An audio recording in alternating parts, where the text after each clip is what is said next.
안녕하세요. 작가 시우입니다. 오늘은 제 책 89페이지부터 읽도록 하겠습니다. 이 부분은요, 제가 수필 공모전에서 대상을 받았던 작품이고요. 제목은 피안화입니다. 그 상사와의 다른 이름이 피안화입니다. 읽어보도록 할게요. 피안화 안미정.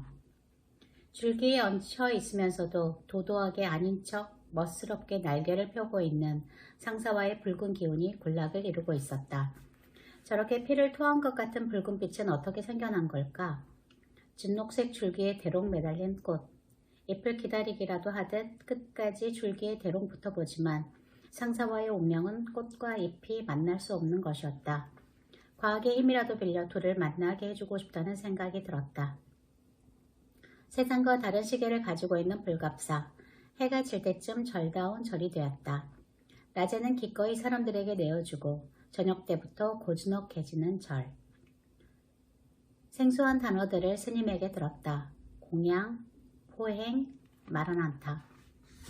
인도에는 브라만 계급, 크샤트리아 계급, 바이샤 계급, 그리고 노예인 수드라 4계급이 있었다. 다른 카스트, 즉 다른 계급과는 결혼을 못할 뿐만 아니라 음식도 같이 먹지 못하고 같은 자리에 앉지 못했다. 노예 계급인 수드라는 외양간 같은 곳에서 생활해야 했다. 그들의 몸에 방울을 달아 소리가 나도록 하여 마주치지 않게 했으며 외출할 때는 발가벗겨서 그들과 옷깃이 스치는 일이 없도록 했다. 음식에도 손대지 못하게 했으며 만일 수드라가 부엌에 음식을 보기만 해도 그 음식을 다 버리도록 했다. 브라만 계급인 마라난타와 수드라 계급인 지파사가 만났다. 보석도둑 누명을 쓴 하녀 지파사는 주인의 혹독함을 견디지 못하고 도망을 쳤다. 딱히 갈 곳이 없었던 지파사는 걸식을 했고 사내들에게 폭행을 당하기도 했다. 그런 지파사를 구해준 것이 마라난타였다.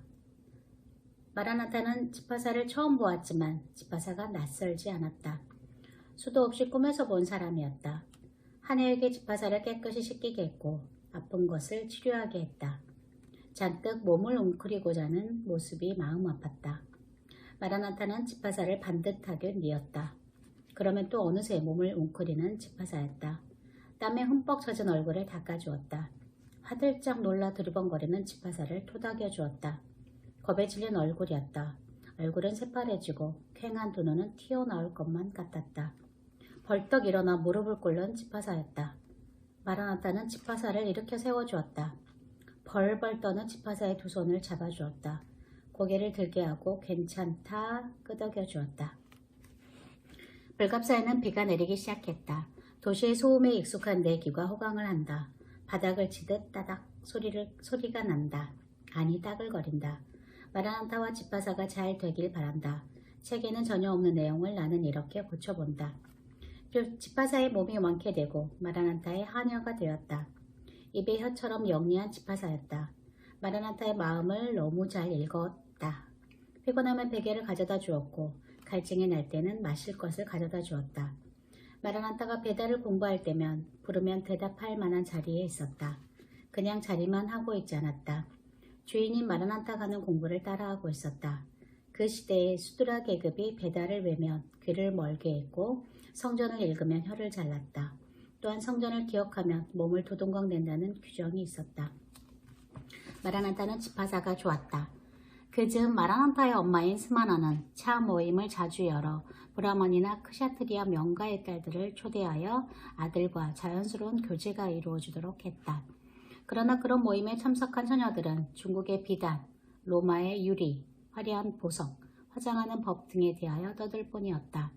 마라난타는 지파사가 들려주는 이야기가 훨씬 더 재미있었다. 마라난타는 점점 차 모임을 가지 않게 되었다.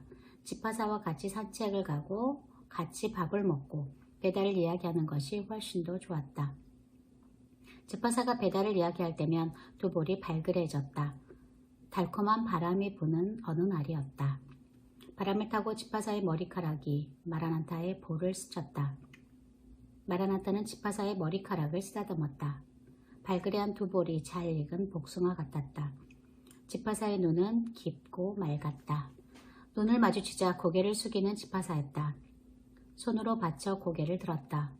입술을 댔다. 온몸이 전율하는 소리를 들었다. 세상을 모두 얻는 기분이었다. 찰나의 입맞춤이었다. 집화사가 놀라 집 쪽으로 가버렸기 때문이었다. 마라나타는 온종일 집화사 생각을 했다. 집화사가 싫다면 억지로 하고 싶지 않았다. 집화사의 모든 움직임이 신경 쓰였고 집화사의 모든 말이 가슴 설레게 했다.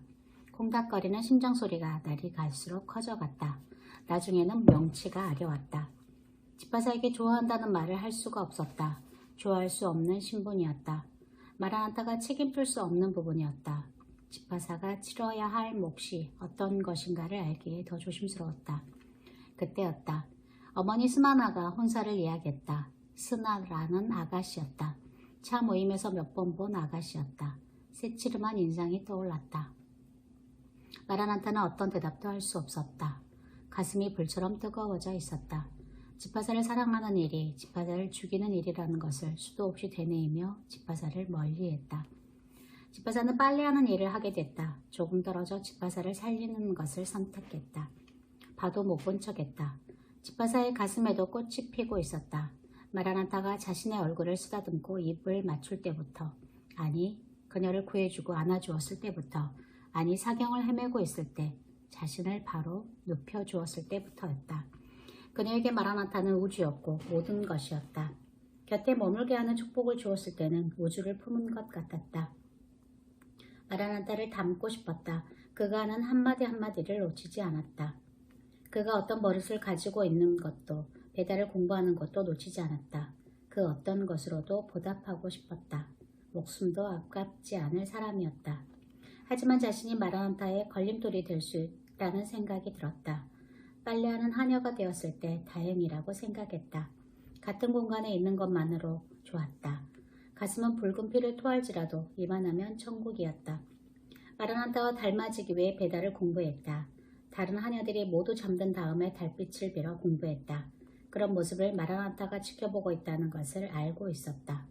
가슴이 먼저 알아챘다. 마라나타의 숨소리가 느껴지면 가슴부터 뛰는 집화사였다. 다시 한번 빗소리가 귀를 울린다. 가락의 장단이 어우러지듯 빗소리도 크게 작게 어우러지고 있다. 선풍기의 기계음이 생뚱맞은 곳 불갑사. 여기 있는 것만으로도 내 마음이 평안해지고 치유되고 있다. 다시 살아갈 힘이 샘솟는다. 마라나타와 집화사 이야기를 상사화로 접목을 시키려고 한다.